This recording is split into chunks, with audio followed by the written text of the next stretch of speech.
Fala, queridão! Hoje é o nosso dia 50 da nossa leitura anual da Bíblia Sagrada. E a nossa leitura hoje está em Mateus, capítulo 1, Êxodo, capítulo 20 e 21 e Provérbios, número 9.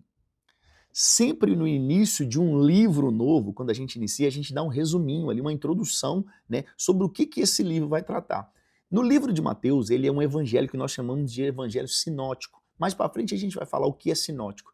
Mas Mateus, ele é um dos 4 evangelhos. Ele foi escrito principalmente para o público judeu, né, com o objetivo de mostrar que Jesus é o Messias prometido do Antigo Testamento.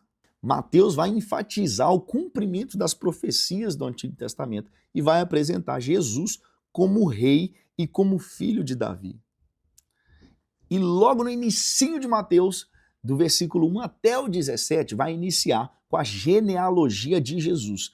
Porque Mateus, ele inicia esse evangelho com a árvore genealógica de Jesus, mostrando que Jesus é descendente de Abraão e de Davi. Isso cumprindo uma profecia messiânica do Antigo Testamento. Então inicia no versículo 1 já falando assim, livro da genealogia de Jesus Cristo, filho de Davi, filho de Abraão. Então a genealogia ela vai seguir desde Abraão até José, destacando nomes muito conhecidos na história de Israel. Eu gosto muito desse capítulo 1 de Mateus porque ele mostra a genealogia de Jesus e mostra o quão disfuncional foi a família e a genealogia de Jesus. Né? Às vezes a gente pensa assim, pastor, nossa, minha família é tão complicada, é porque você nunca analisou a família de Jesus. Querido, olha, deixa eu te mostrar quem fazia parte da família de Jesus. Começando por Abraão, o cara que mentiu algumas vezes e colocou a sua esposa em perigo, né, por causa dessa mentira. Nós temos Isaac, que repetiu o erro do pai, né, e ele ainda teve um favoritismo entre os próprios filhos. A gente viu isso em Gênesis, capítulo 26 e 27. Temos também Jacó, cara conhecido como enganador. Ele roubou a bênção do seu irmão, ele roubou a bênção da primogenitura do seu irmão. Aí nós temos Judá. Quem foi Judá? Ele engravidou a própria nora. A gente está lendo isso lá, a gente acabou de ler isso há alguns dias atrás em Gênesis, capítulo 38. Judá, ele engravidou a sua própria nora, Tamar. Então, Judá está lá na linhagem e na família, na descendência de Jesus. Quem nós temos lá também? Raabe, que era uma prostituta, a prostituta de Jericó. A gente vai ver isso em Josué, capítulo 2 e capítulo 6. Né? Ela é uma prostituta e ela também faz parte da genealogia de Jesus. Nós temos também, sabe quem? Ruth. Quem era Ruth? Moabita. E o povo moabita era um povo inimigo de Israel. E de onde veio os moabitas? Veio daquela relação de incesto, uma relação sexual entre Ló e suas filhas, e uma de suas filhas. Então, os moabitas vieram de uma relação de incesto, e nós temos Ruth, que era descendente dos moabitas, e ela está na genealogia, na família, na árvore genealógica de Jesus. Nós temos Davi, que adulterou e foi assassino, né? Ele cometeu adultério com Batseba e ele ainda pegou o marido dela, Urias, e colocou ele na frente da batalha para que ele morresse. Então, e nós temos Salomão, o sábio que se perdeu, o cara que teve 700 esposas e 300 concubinas, muitas delas, talvez a maioria delas, pagã, o cara se desviou para a idolatria, ele também está na linhagem e na genealogia de Jesus. E temos quem? Manassés, que foi simplesmente o rei mais endemoniado, mais maligno que teve em Judá. E a gente vai ver a referência a Manassés em 2 Reis, capítulo 21, e 2 Crônicas, capítulo 33. Toda essa galera, querido, está na genealogia de Jesus. Aí a gente pensa assim, nossa, minha família é tão complicada. Querido, quando você for falar da sua família agora, lembra da família de Jesus e da genealogia de Jesus. E isso não mudou quem Jesus deveria ser, quem Jesus foi e quem ele é para nós. Ou seja, essa história de filho de peixe, peixinho não funciona para o cristão. O cristão, ele é aquilo que o Senhor diz que ele é, uma vez que ele entrega a sua vida para Jesus.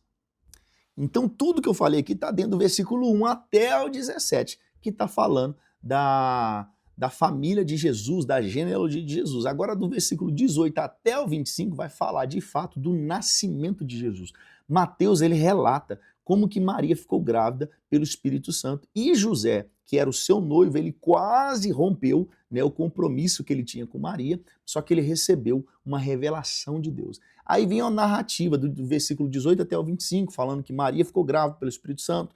José era um homem justo e ele pensou em abandonar Maria secretamente, mas um anjo do Senhor apareceu até ele e falou assim: ó, esse vai ser o seu filho e ele vai ser chamado Jesus. Isso cumpriu o quê? Uma profecia de Isaías, capítulo 7, versículo 14, onde diz que a virgem conceberá e dará à luz a um filho.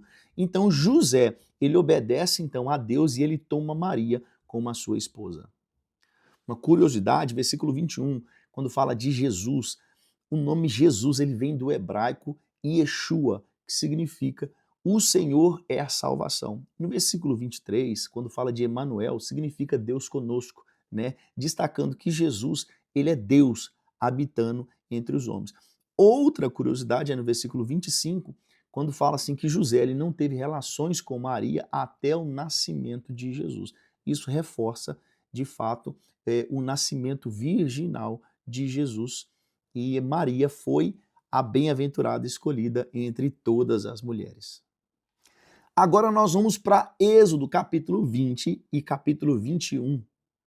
Agora em Êxodo capítulo 20 e 21, nós veremos os 10 mandamentos e as leis de Deus para o povo. Em Êxodo capítulo 20, nós já iniciamos aqui do versículo 1 até o 21, com Deus falando com Israel no Monte Sinai, e Deus vai dar ali os 10 mandamentos. Então os 10 mandamentos seria: não terás outros deuses diante de mim, não farás para ti imagem de escultura, não tomarás o nome do Senhor teu Deus em vão, lembra-te do dia do sábado, honra o teu pai e tua mãe, não matará, não adulterará, não furtará, não dirá falso testemunho, não cobiçará. Isso tudo está dentro do versículo 1 até o versículo 21. A partir do versículo 18, aliás, está dentro do versículo 1 até o versículo 17. Aí agora do versículo 18 até o versículo 21, nós vamos ver o medo do povo e a presença de Deus, porque o povo ele começa a ver trovões, relâmpagos e fumaças no Monte Sinai. E o povo ficou com medo. Vocês lembram que na leitura passada a gente estava falando que o Moisés sobe, mas Deus fala assim: desce Moisés e avisa o povo, não chegue no monte, porque senão eles vão morrer. Então o povo ele fica temeroso ainda, com muito medo, porque eles estavam vendo os trovões, os relâmpagos e a fumaça no monte. Então, eles pedem a Moisés que Moisés fale por eles com o Senhor, porque eles tinham medo de morrer. Uma curiosidade aqui que a gente não fica atento para isso.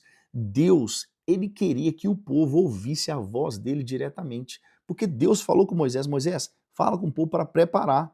Prepara aí, se prepara, porque eu vou me revelar para eles, eu vou falar com eles. Mas o medo do povo era tanto que levou a eles a 100% depender de Moisés como intermediário. Mas a gente, é claro aqui nessa passagem bíblica que Deus queria que o povo ouvisse diretamente a voz dele, mas o povo, pelo medo, pelo temor tão grande, falou: Moisés, seja um intermediador, a gente está com medo do que Deus está falando. Agora em Êxodo capítulo 21, nós vamos ver as leis civis para Israel, né? Porque após dar os 10 mandamentos, Deus estabelece leis para governar a sociedade, né? Cobrindo temas como escravidão, violência, respeito à vida e justiça. Do versículo 1 até o versículo 11 do capítulo 21, né, nós vamos ver leis sobre servos e sobre escravos, né? Vai falar assim que o escravo hebreu deveria ser liberto, né, após 6 anos de serviço. Se ele quisesse ficar, ele deveria furar a orelha como um sinal de servidão voluntária. E ele vai falar também no versículo 7 até o versículo 11 sobre proteção para as escravas tomadas como esposa. Você vê aqui que a escravidão em Israel ela era bem diferente da escravidão moderna, vamos assim dizer, porque havia limites, havia direitos para os escravos, direito para os servos também. Aí agora do versículo 12 até o 27, nós vamos ver leis sobre homicídios e violência, né? Vai falar sobre pena de morte para assassinato premeditado, vai falar de agressões contra pais que eram punidas com morte, né? Se os filhos agredissem os pais, eles eram punidos com a morte. Se eles amaldiçoassem os pais, eles eram punidos com a morte.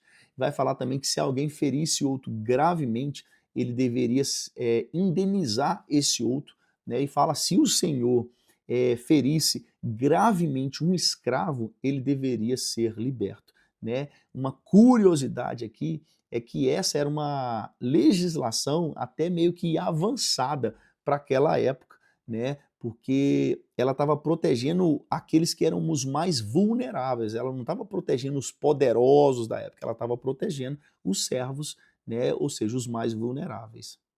E agora do versículo 28 até o 36 vai encerrar Êxodo capítulo 21 falando de leis sobre responsabilidade e justiça, né? Porque vai falar que se um boi matasse uma pessoa, o boi deveria ser morto, né? Se o dono do boi sabia que o boi era perigoso e não tomou providências, ele deveria pagar com a própria vida. Já passar, não era só o boi que era morto, o dono do boi também. Então, ali estava instituindo as leis sobre danos materiais, né, e sobre as indenizações. E essa foi a nossa leitura de Êxodo capítulo 20 e 21. Agora nós vamos para Provérbios número 9. Antes de entrar em Provérbios 9, você está esquecendo alguma coisa. Me ajuda aí, ó. Já curtiu? Já comentou? Já se inscreveu no canal? Queridão, dá essa força para nós, para que a plataforma entenda que o vídeo é relevante, o assunto é relevante e ela vai mandar esse assunto, esse vídeo para mais pessoas e mais pessoas vão ser alcançadas pelo evangelho da graça do Senhor Jesus. Curte aí, queridão, comenta, compartilha, se inscreva, nos siga nas redes sociais. Tamo junto. Agora sim, nós vamos para Provérbios número 9. Agora em Provérbios número 9, nós vamos ver dois convites. Um convite à sabedoria e um convite à insensatez, né? Nós vamos ver aqui que do verso 1 até o verso 6, o banquete aqui é relacionado à sabedoria, é o banquete da sabedoria. Vai dizer que a sabedoria, ela é representada como uma mulher que constrói a sua casa e prepara um grande banquete. Ela chama os simples e os convida a abandonar a insensatez para viver com entendimento. Aí do verso 7 até o verso 12, nós vamos ver a reação do sábio e do tolo com relação à correção, né? No verso 7 e no verso 8 vai falar que o tolo ele rejeita a correção e ele odeia aquele que repreende ele. Mas vai falar que o sábio ele aceita a correção e ele cresce em entendimento quando ele é corrigido. Aí vai dizer no verso 10 que o temor do Senhor é o princípio da sabedoria. Aí agora do verso 13 até o 18 vai encerrar falando do banquete da insensatez, porque vai dizer que a insensatez ela também se apresenta como uma mulher, mas ela é barulhenta e enganadora, é uma mulher que faz um estardalhaço, né? Então ela oferece prazeres ilícitos e momentâneos, chamando os simples para um caminho de quê? Um caminho de morte, bem diferente da sabedoria. Porque no verso 18 vai dizer assim: os seus convidados estão nas profundezas do inferno. A insensatez, ela conduz ao afastamento total de Deus e à morte eterna. Que lição nós aprendemos com isso? Todos nós somos convidados a escolher entre a sabedoria e a insensatez. Cabe a nós escolher certo. Escolha a sabedoria, queridão. Essa foi a nossa leitura do nosso dia 50. Nos vemos amanhã no nosso dia 51. Um abraço.